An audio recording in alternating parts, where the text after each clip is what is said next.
Commander Allison Wright stood tall on the bridge of the horizon, her navy blue uniform crisp despite the long journey.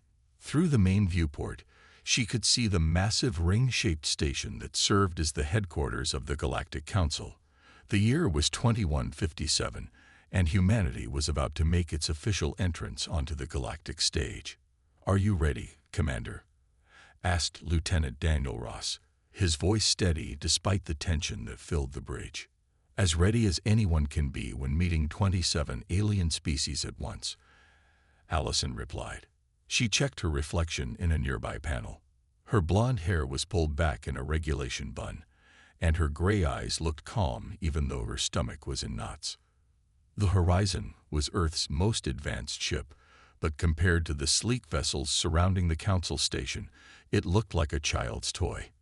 Humanity had only established colonies on Mars, Europa, and a few exoplanets within 15 light-years of Earth. Most species in the Council had been traveling the stars for thousands of years. A voice crackled over the communication system. It spoke perfect English, though with an odd musical quality. "Earth vessel, you are cleared to dock at Bay 17. The Council representatives will receive your delegation in 1 standard hour." Allison nodded to her communications officer to acknowledge the message.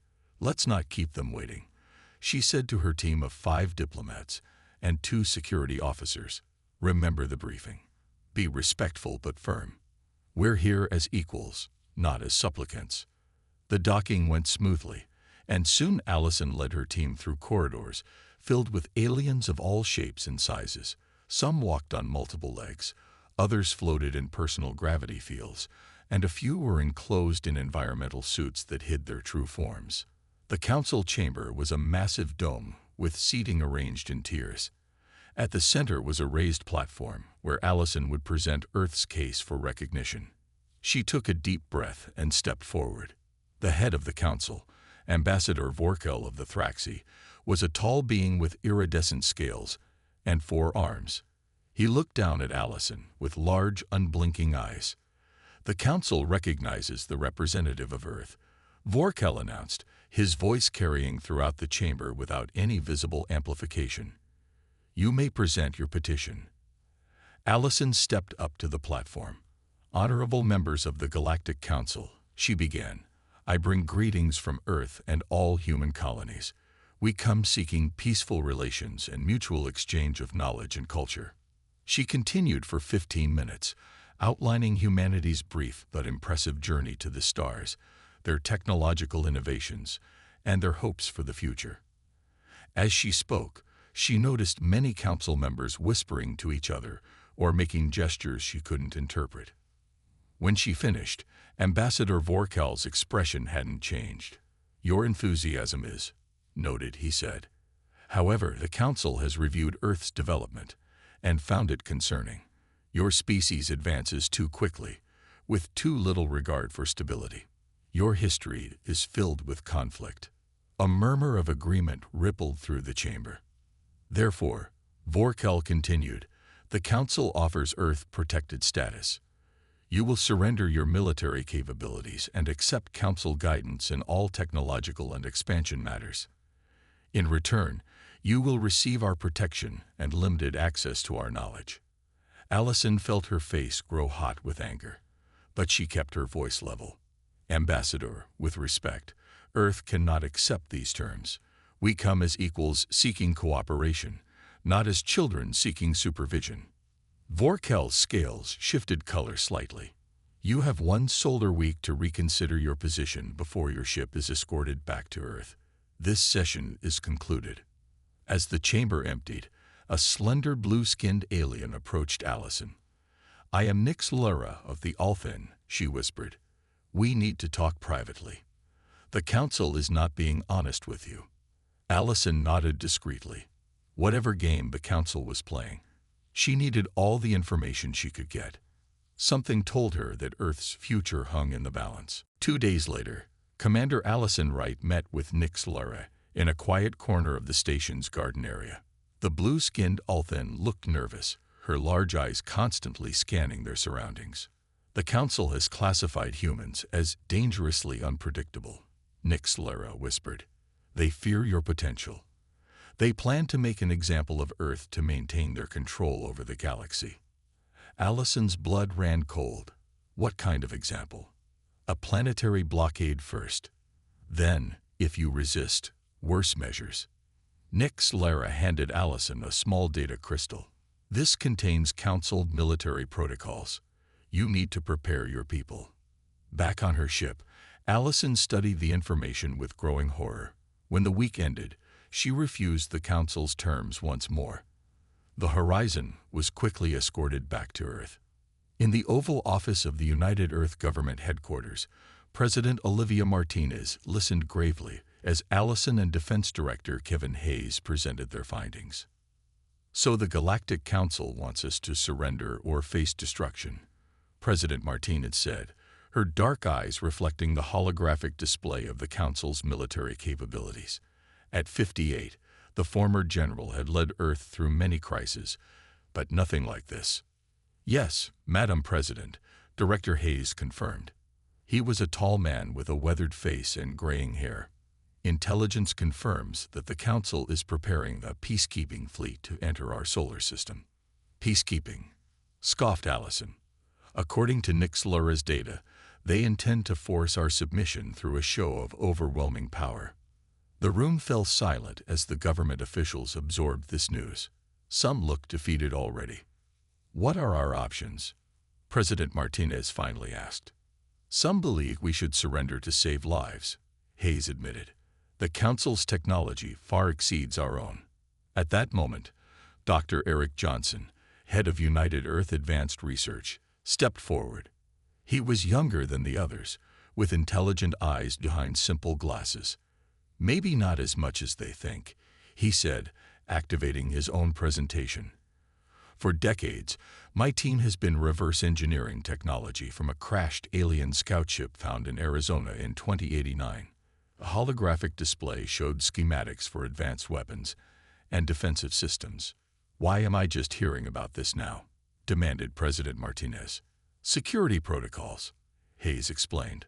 Only 5 people knew about Project Prometheus until today. Dr. Johnson continued. These innovations could give us an edge, but they're untested in actual combat. A message alert interrupted them. On the main screen appeared the stern face of Grand Admiral Zix of the Thraxi. People of Earth, the 4-armed alien announced. The Galactic Council has determined that your species requires guidance to avoid self-destruction and disruption of galactic harmony. Our peacekeeping fleet will arrive in your system in 7 Earth days. You will disarm all military installations and accept Council oversight, or face pacification. The transmission ended abruptly. President Martinez stood, her decision made. Humanity will not surrender its sovereignty, she declared. Director Hayes, activate all defense protocols. Dr. Johnson, deploy your Prometheus technologies. Begin civilian evacuations to underground shelters. What about diplomatic options? Asked one advisor. Diplomacy requires both parties to negotiate in good faith, Allison replied. The Council has already decided our fate. As the meeting ended, President Martinez pulled Allison aside. Commander Wright, I'm promoting you to Admiral. You'll lead our first response fleet. Allison nodded grimly. The Council believes we're primitive and will surrender at the first sign of their superior force. They're about to learn that humans don't give up that easily. Outside, the skies above every major city on Earth filled with ships as the United Earth Navy mobilized for the first time in its history. News broadcasts explained the situation to citizens, who responded not with panic but with determination. The line had been drawn. In 7 days, humanity would fight for its very existence. 7 days passed in a blur of preparation. Then, exactly on schedule, the Council fleet emerged at the edge of the solar system. Over 200 ships of various sizes appeared in perfect formation near Neptune's orbit. They were sleek and powerful, their hulls gleaming with strange metals unknown to Earth science. On the Council command ship, Grand Admiral Zix stood tall and confident, his 4 arms clasped behind his back. Primitive humans, he said to his officers with a smug look. Their entire defense force is smaller than our advanced scout group. His second-in-command, Commander Vex, nodded in agreement. They will surrender when they see our might. No species has ever resisted a full Council peacekeeping force. The Council fleet began its approach toward Earth, their faster-than-light engines allowing them to cross the vast distances of the solar system in hours rather than years. Back on Earth, in the underground command center beneath the Rocky Mountains, Admiral Allison Wright watched their approach on the holographic display. They're coming in fast, exactly as predicted, she reported to President Martinez and Director Hayes. Is Operation Hornet's Nest ready? Hayes asked. Allison nodded grimly. All units are in position. The plan was simple but desperate. Earth couldn't match the Council's firepower in a direct battle, so they wouldn't fight fair. As the 24-hour deadline passed without Earth's surrender, Grand Admiral Zix gave the order to move the fleet into Earth orbit to begin the pacification process. Proceed with standard formation, he commanded. Their primitive weapons pose no threat to our shields. What the Council forces didn't know was that for the past week, Earth's ships had been deploying thousands of stealth mines throughout the likely approach vectors to Earth. The mines were based on the reverse-engineered alien technology, cloaked from standard detection methods. The first Council ship hit a mine near Mars orbit. The explosion tore through its shields as if they weren't there. Before the Council fleet could react, a dozen more ships were struck by mines. Impossible, shouted Grand Admiral Zix as damage reports flooded in. How could they have weapons that penetrate our shields? On the small stealth frigate Defiant, Captain Benjamin Cole watched the confusion spread through the Council fleet. He was a young officer with steady hands and sharp eyes. Now, he ordered his crew of 30 elite soldiers and engineers, full power to the phase shift drive. The experimental technology, developed by Dr. Johnson's team, allowed the Defiant to briefly shift partially out of normal space. In this state, it passed through the Council's defensive screens as if they were mist. The small human ship emerged directly alongside the Council command vessel. Before the aliens could react, Cole's team attached to their hull and cut their way inside. Upload the virus, Cole ordered as his team fought through the ship's corridors against strange alien security forces. Meanwhile, on Earth, civilian scientist Samantha Reyes made a breakthrough in her lab. A brilliant woman with quick hands and quicker mind. She had been studying Council communication signals. I've cracked their protocols, she announced to the command center. We can intercept and disrupt their battlefield coordination. For the first time in the battle, humans had a clear advantage. With the Council forces unable to communicate effectively, their superior numbers became a liability as ships struggled to coordinate. The Defiant completed its mission, uploading a virus that temporarily disabled targeting systems across the Council fleet. But the victory came at a cost. Council security forces surrounded Captain Cole's team. We're not getting out of here, Cole told his crew as enemy fire intensified. But we've done our part. The Defiant exploded in a final act of defiance, taking a section of the Council command ship with it. Despite these successes, Earth's defenses couldn't hold against the Council's overwhelming numbers. By the end of the first day, several major cities had been hit with orbital strikes, causing massive casualties. But the Council forces were shaken. They had expected an easy victory, and instead found themselves in a real fight against an enemy they had severely underestimated. This will not be as simple as we thought, Grand Admiral Zix admitted as he surveyed the damage to his fleet. These humans are more dangerous than our reports indicated. On Earth, despite the destruction around her, Admiral Wright allowed herself a small smile. Day 1, she said quietly. And we're still here. 3 weeks into the war, Earth was burning. The Council forces had established orbital control, though their victory had cost them nearly 50 ships, far more than they had expected to lose against a primitive species. Alien troops now occupied parts of South America and East Asia. The Council warriors, large reptilian soldiers bred for combat, moved through the ruins of once great cities. Their heavy weapons turned buildings to dust, while their personal shields deflected most human bullets. Deep beneath the Rocky Mountains, Dr. Eric Johnson hadn't slept properly in days. His underground lab was crowded with scientists working around the clock. Their faces showed exhaustion, but also fierce determination. "The quantum disruptor is ready for testing," announced Dr. Johnson, holding up a device no bigger than a coffee cup. His hands trembled slightly from too much caffeine and too little rest. "Will it work?" asked President Martinez. The war had aged her, new lines marked her face, and her hair showed more gray than before. "In theory, yes," Johnson replied. "The Council races use quantum fields for their shield technology. This device creates a temporary disruption in those fields. Their ships will be vulnerable for about 30 seconds after we hit them with it." The president nodded. That might be enough. Meanwhile, in occupied Jakarta, Lieutenant Nathan Patel led a small team of resistance fighters through the sewers. Above them, Council drones, semi-organic soldiers with hive mind connections, patrolled the streets. Nathan was a former Special Forces soldier with steady nerves and clever hands. His team had captured a drone the previous day, and their field medic had discovered something interesting about its neural structure.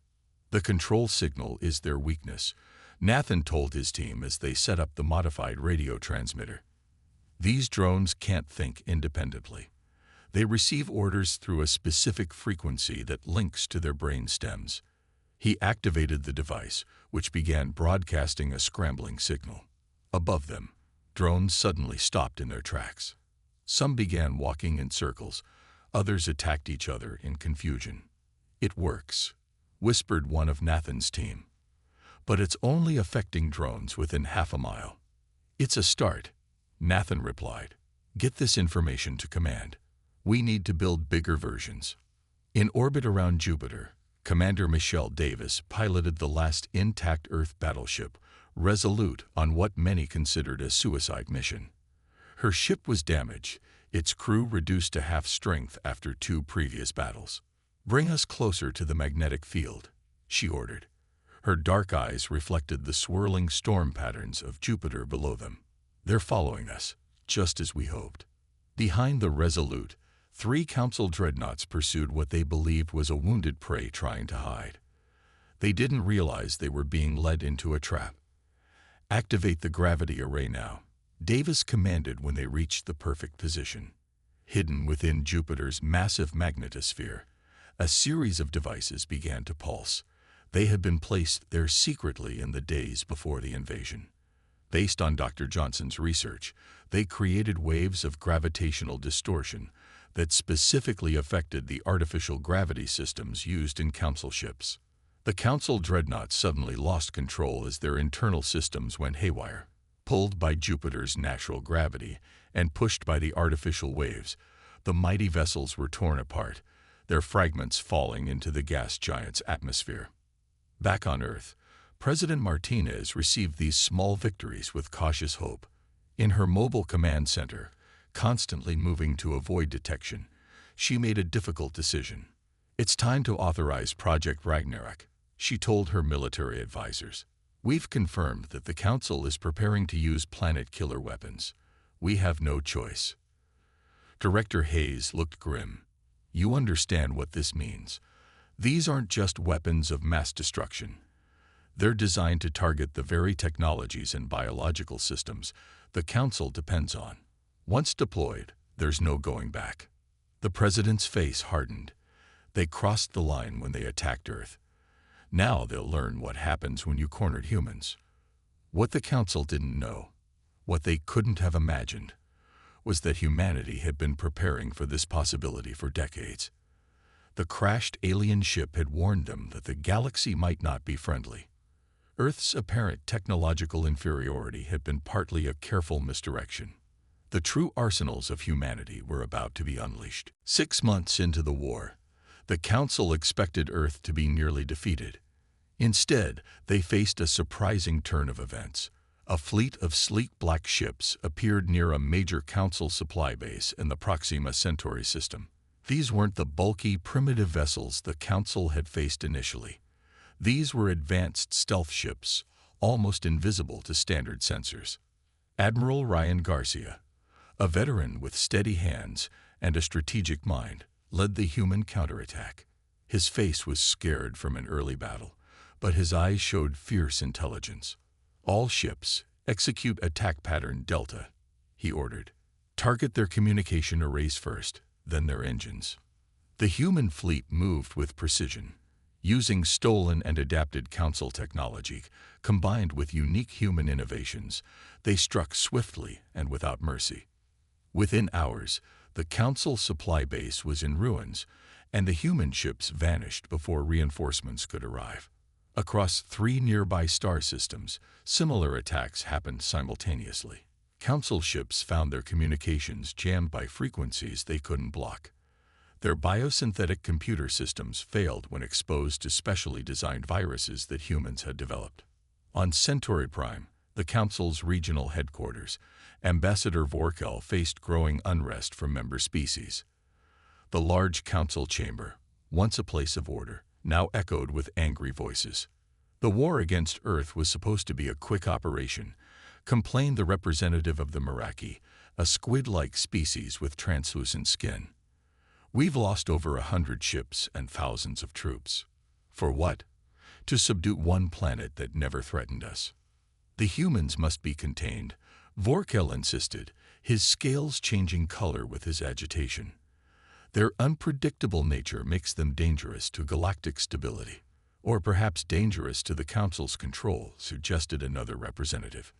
Meanwhile, Nix Laura, the Althen diplomat who had first warned Allison, met secretly with Dr. Caroline Foster, Earth's new diplomatic envoy. They gathered in a small room on a neutral trading station, away from Council eyes. "The Council has lied to everyone," Nix Laura explained, her blue skin pale with stress. "The 5 founding species, the Thraxi, Golteri, Vexinar, Helixi, and Dorn, have been manipulating galactic politics for their own benefit for centuries." Dr. Foster, a tall woman with kind eyes and a sharp mind, took notes on a small device. "We suspected as much. But why attack Earth specifically?" "Because your development pattern scared them," Nix Laura replied. "Most species take thousands of years to develop spaceflight after discovering electricity. Humans did it in less than 300 years. The Council feared you would surpass them in another century." Back on Earth, a breakthrough in quantum communications allowed humanity to bypass the Council's information blockade. Using technology developed by Samantha Reyes, humans sent broadcasts to all corners of Council space. These messages revealed the truth. Earth had been attacked not because humans were dangerous, but because they refused to be controlled. The broadcasts included proof of Council lies and manipulation of other species over centuries. Many younger Council species, impressed by human resilience and angered by the deception, declared themselves neutral in the conflict. Some even began secretly providing supplies and intelligence to Earth's forces. In Council space, ships began to experience strange failures. Their biosynthetic components, living machine parts that controlled vital systems, suddenly died, killed by specially engineered human viruses that targeted their specific genetic codes. The Council had expected a primitive species fighting with conventional weapons. Instead, they faced an enemy who fought with innovation and adaptation, targeting weaknesses the Council didn't know they had. "They're not just fighting to survive," Grand Admiral Zix realized with growing alarm. "They're fighting to win." At a secure Earth base on one of Jupiter's moons, Admiral Allison Wright met with commanders from across the solar system. The room was filled with determination despite the losses Earth had suffered. "6 months ago, we were fighting for survival," she told them. "Today, we take the fight to the Council's doorstep. Operation Thunderstrike begins tomorrow." The maps displayed around them showed not Earth's defenses, but Council worlds. The tide of war had turned, and humanity was no longer prey. They had become the hunters. 1 year into the conflict, Earth's forces had pushed back the Council occupiers and taken the fight to enemy territory. Colonel Jason Rodriguez stood on the bridge of the Shadow Hunter, a captured council vessel rebuilt with human technology. He was a tall man with dark eyes that had seen too much death, but his resolve remained unbroken. "All systems check complete," said his second-in-command. "We're ready for the jump to Thraxa Prime." Rodriguez nodded. "This is our one shot. If we fail, Earth might not get another chance." Beside him stood Nyx Laura, the Althen who had risked everything to help humanity. Her blue skin contrasted with the human uniform she now wore. "The Council will never expect an attack on their capital world," she said. "Their arrogance will be their downfall." The mission was daring beyond belief. Infiltrate the Galactic Council's central world and gain access to their secure archives. Intelligence suggested that the Council was preparing a final devastating strike against Earth using planet-killer weapons. As the Shadow Hunter and two other disguised ships made the jump to hyperspace, Dr. Johnson and Samantha Rice worked frantically in their lab on Earth. Their relationship had grown during the war, both personal and professional, united by their dedication to saving humanity. "The Prometheus Protocol is almost ready," Samantha said, her fingers flying over the holographic interface. Dark circles under her eyes showed her exhaustion. Dr. Johnson looked at the complex code on the screen. "This isn't just a weapon," he said quietly. "This will rewrite the rules of the war." Unlike conventional weapons, the Prometheus Protocol specifically targeted the quantum computational networks that managed all Council infrastructure. It wouldn't destroy physical structures, but would instead rewrite the logic of the systems themselves. Meanwhile, Rodriguez's team arrived at Thraxa Prime, their stolen identification codes granting them access to orbit the gleaming world below. The planet was a marvel of engineering, with towering crystal spires and artificial oceans that glowed with bioluminescent life. "Remember, we need to blend in," Rodriguez reminded his team as they landed at a secondary spaceport. "Our disguises will fool most sensors, but act like you belong here." Using identities crafted by Earth intelligence, Rodriguez, Nyx Laura, and three specialists made their way to the Central Archive complex. With Nyx Laura's knowledge of Council protocols and a human hacking device, they gained entry to the restricted sections. What they discovered in the Council archives horrified even Nyx Laura. Earth was not the first species to be targeted for pacification. Over 20 civilizations have been similarly attacked when they showed signs of becoming potential rivals to Council authority. Some had been completely eradicated, their worlds now serving as colonies for Council races. "They've been doing this for thousands of years," Nyx Laura whispered as she downloaded the evidence, eliminating any species that might threaten their dominance. As Rodriguez's team worked, Grand Admiral Zix prepared the Council's final solution in another part of the galaxy. A massive fleet had gathered, armed with weapons designed to destabilize Earth's sun, turning it into a supernova that would destroy the entire solar system. "The humans have proven more troublesome than expected," Zix told his officers. "But this ends today." Back on Thraxa Prime, Rodriguez's team completed their mission but triggered an alarm during their escape. Council security forces closed in from all directions. "We need to reach the central communications hub," Rodriguez said as they ran through gleaming corridors. "We have to activate the Prometheus Protocol from here for it to work properly." After a fierce firefight that left two of their team dead, Rodriguez and Nyx Laura reached the hub. As Council forces breached the final door, Nyx Laura uploaded the code while Rodriguez held them off. "It's done," she called. Across Council space, a wave of digital disruption spread at the speed of light. Weapon systems shut down, ships drifted powerless, and communication networks dissolved into nonsense. The 5 founding species had built their dominance on technological control, and now the control was shattered. On Thraxa Prime, Grand Counselor Zex Troll, the true power behind the Council, watched in horror as his empire began to collapse. With rage in his eyes, he activated a final failsafe, a dead man's switch designed to unleash destruction on Earth, even if the Council fell. Rodriguez saw the activation on the control panel. "He's triggered something big," he told Nyx Laura. We need to stop it. Together, they raced against time to prevent the Council's final act of vengeance. Colonel Rodriguez and Nix Lara raced through the corridors of the Council headquarters, fighting their way past confused security forces. The Prometheus protocol had disabled most systems, but the dead man's switch operated on a separate network. What exactly did he activate? Rodriguez asked as they ran. A supernova inducer, Nix Lara replied, her voice tight with fear. It's designed to destabilize your sun. We have less than 30 minutes to stop the signal from reaching its destination. They reached the central control chamber where Grand Counselor Zextrol waited, surrounded by elite guards. The ancient Thraxi leader's scales glowed with hatred. Your species was meant to serve, not to rule, he hissed at Rodriguez. If we fall, you fall with us. A fierce battle erupted. Rodriguez's combat training made him deadly even against the larger alien warriors, while Nix Lara used her knowledge of Council technology to bypass security systems. The transmission can only be stopped from the main console, she called to Rodriguez as she worked frantically on the controls. But Zextrol has locked it with his personal genetic code. Zextrol laughed coldly. The device is already on its way to your sun. In hours, your entire system will be cleansed in fire. Rodriguez saw only one option. As the guards fell to his team's weapons, he charged at Zextrol himself.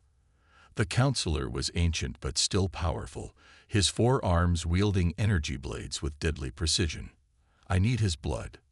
Nix, Lara shouted, understanding Rodriguez's plan. Their desperate fight destroyed much of the chamber.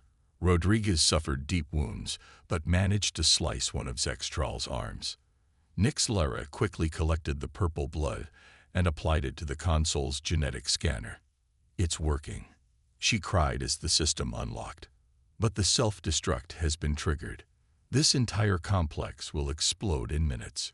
Rodriguez looked at the console. Can we still stop the supernova device? Nix Lara nodded grimly. Yes, but someone must remain to maintain the signal disruption until the device deactivates. The system is fighting against the Prometheus protocol. They both understood what this meant.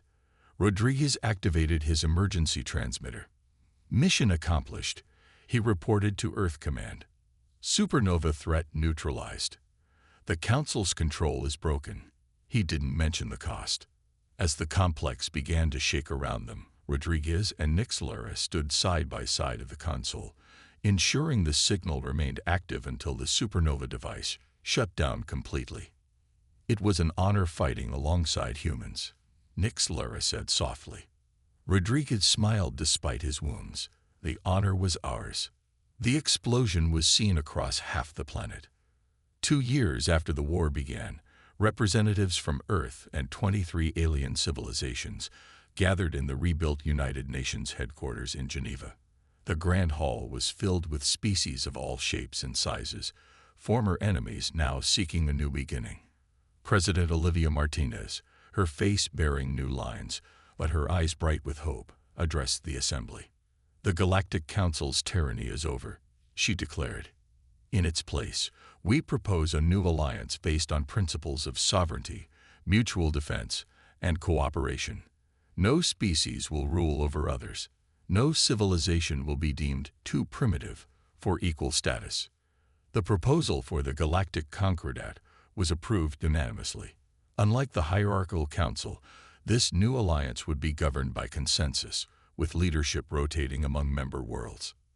Dr. Johnson and Samantha Rice, now married, led the new interspecies scientific exchange. Their first major project was a revolutionary propulsion system that would make interstellar travel accessible to developing civilizations. Admiral Allison Wright visited the memorial on Mars where the names of billions of casualties, human and alien alike, were recorded.